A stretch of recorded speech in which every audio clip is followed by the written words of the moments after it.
What it is, good people. Thank you for clicking play on another episode of Big Man Tiny Kingdom. Living where I do in a desert city, I see dirt everywhere. Everything looks dry and dusty. There's these sad-looking brown and faded green palm trees all over the city. It's kind of dull, not that attractive looking. Plus, there's the hot temperatures, which that's to be expected living in Arizona. But drive north of Phoenix about an hour and a half, and we have this gorgeous, breathtaking scenery, big, beautiful green forest trees everywhere, cliffs and mountains and valleys that make for some of the best getaway drives. There's big blue lakes all throughout northern Arizona, and I absolutely love being anywhere there's water. Tons of hiking trails to explore. The views are fantastic, so plenty of photo opportunities for your scrapbooks and social media pages. And I'm not into it myself, but I've heard from various sources that Arizona is one of the states to get some great bird watching in. I spent a week in Payson for my birthday getaway, and while I was there, I tried something different than what I normally do. Usually I'm in a tent or an RV camping, but this time I stayed in a cabin in a place called Kohl's Ranch Lodge. For the most part, I was impressed with Kohl's Ranch. However, there was one major hiccup that I'll talk about in a little bit. I found a really good deal on Groupon, paid $46 per night, which for what I got was a very reasonable price. Even if I had paid whatever the regular rate was, the cabin, the amenities, the scenery, the entire property was worth every penny.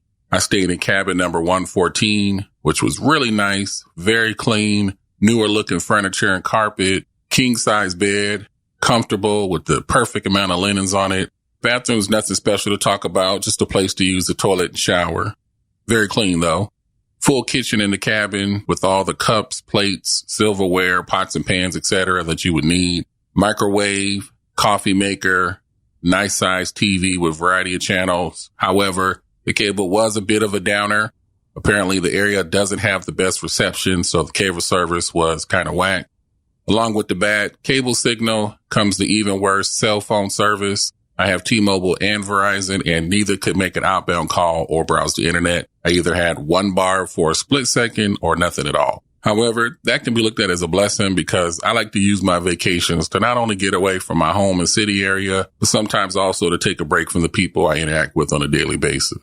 I know the cell phone is life for a lot of people, so keep that in mind if you plan on visiting the dispersed areas of Payson and might consider staying at Kohl's Ranch. While you're there, you will most likely need to find something different than a phone to entertain yourself. But there was free Wi-Fi. Speed was decent. I didn't use it that much, but if you absolutely must have it, it works. The area of the cabin that I enjoyed the most was heading out the back door to a big patio that was pointed in the direction of their forest area. Really cool spot to sit back in the lounge chair to get a great view, listen to the sounds of the beautiful singing birds that live in the area. And there's the Tonto Creek that flows all throughout the property. Kohl's Ranch is right off the highway, but surprisingly, it really didn't have any road noise disturbing the peace and serenity. I certainly love being able to get away from the city sounds, the cars and the buses and the trains and the dogs barking and construction and people bumping their music and the neighbors upstairs with the heavy stomping. When all I'm forced to hear is birds and water and the other sounds of nature and people sounding like they're having the time of their life, I'm on cloud nine, and I enjoy sitting there on that patio and soaking it all in. The property has a ton of great features that makes it so that you really don't have to travel off of the property to be entertained. I feel like to classify yourself as a resort, I shouldn't have to go anywhere. And the only time I left the property was when I went on a hike. Everything else I wanted to do was right there at Kohl's Ranch. They have plenty of outdoor activities, basketball courts, volleyball, playground area for the kids, miniature golf, this really cool man-sized chess table, heated pool and hot tub, barbecue areas, fitness center inside. I didn't partake in any of these activities since we are in the midst of a pandemic going on.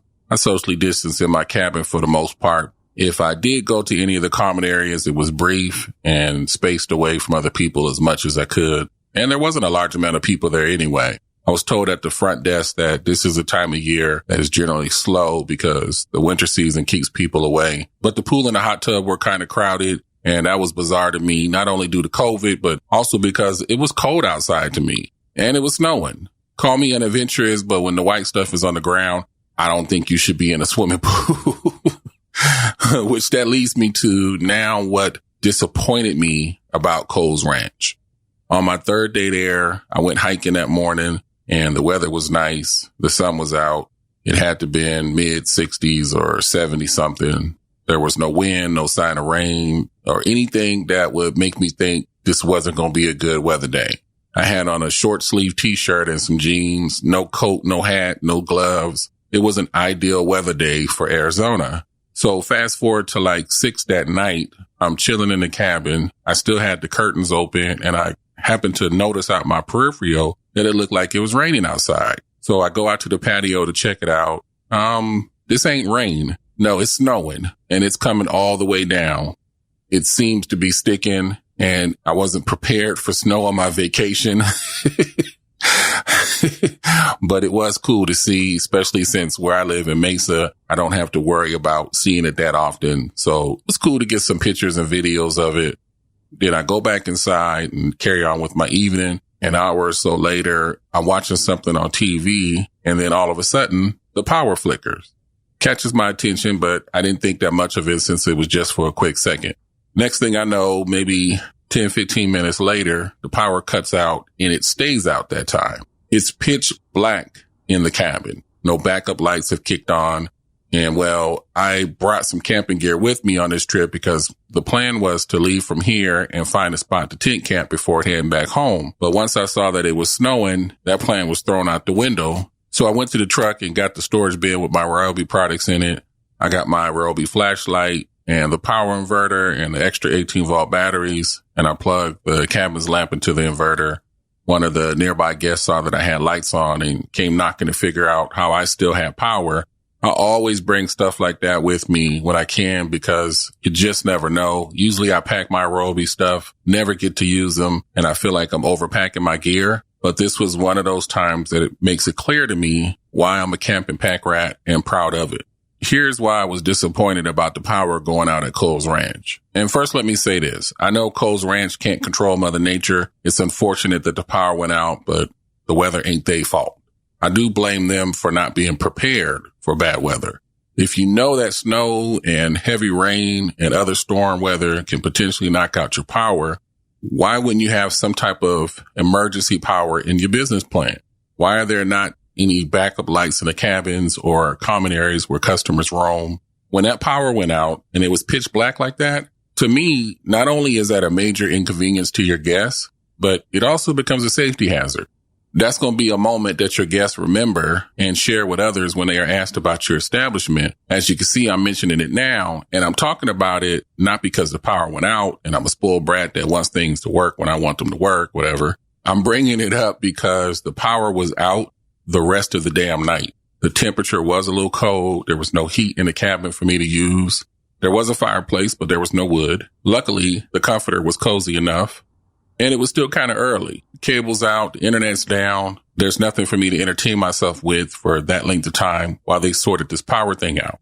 Not sure what time it was, but I ended up just going to sleep. And when I woke up, things were back to normal. But what rubbed me the wrong way a little bit was that no one for the property called me or stopped by to make sure that I was good or to update me on the situation and apologize for the inconvenience. They didn't offer a refund or a comp stay or to pay for a meal in the restaurant. There was no kind of gesture to make up for the loss of that night's stay. And I'm a reasonable customer. I'm one of the most patient and understanding customers a business would ever have to deal with. I don't think that the customer is always right. So anything would have been cool for me. Just letting me know that it's being addressed would have been all I needed to keep me in a favorable relationship with you.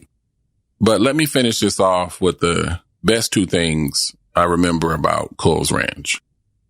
I had mentioned how I went hiking nearby, which was just a few minutes leaving out of Kohl's Ranch and driving straight to the other side of the road across Highway 260 to enter into the Tonto Creek campgrounds. I hiked up the Derrick Trail. It was rated as a hard trail to do, but it wasn't too bad of a hike at all. And I'm not that much of an uphill hiker. So for me to say it wasn't bad, it really wasn't.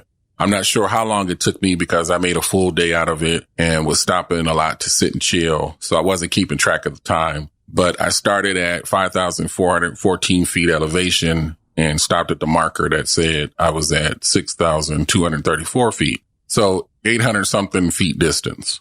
Some incredible views at that point. I can only imagine if I had kept going, how much more beautiful stuff I would have seen.